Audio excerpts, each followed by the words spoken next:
Today is the 74th anniversary of the Nakba, which marks the illegitimate founding of the State of Israel and the initiation of a statewide campaign of ethnic cleansing against the Palestinians. This process is still ongoing today as Israel continues to pursue its policy of genocide against the Palestinians to create a Jewish-only ethno-state.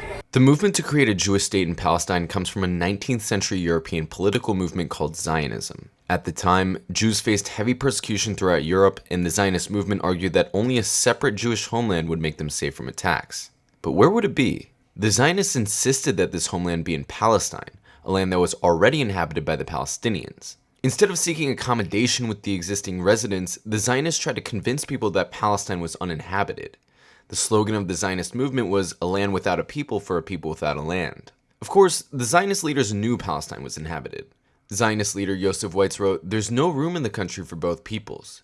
There's no way but to transfer the Arabs from here to neighboring countries." In other words, in order to create a Jewish majority in an Arab region, the Arabs would have to be removed. The Zionists would attempt to achieve this through massacres and terrorist attacks, which became a matter of Israeli state policy on May 15, 1948, when British Mandate Palestine was transferred to the Zionists through a UN vote.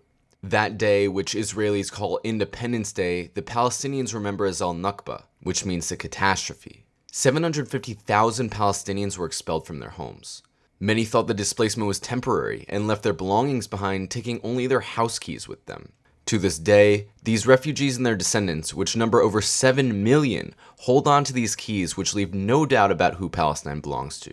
UN Resolution 194 grants these 7 million refugees the right to return home, but Israel continuously refuses to allow this because doing so would shatter its artificially manufactured Jewish majority. Although the Zionists inherited this British colony on paper, the actual task of creating a European settlement in the middle of the Arab world has proved an impossible task.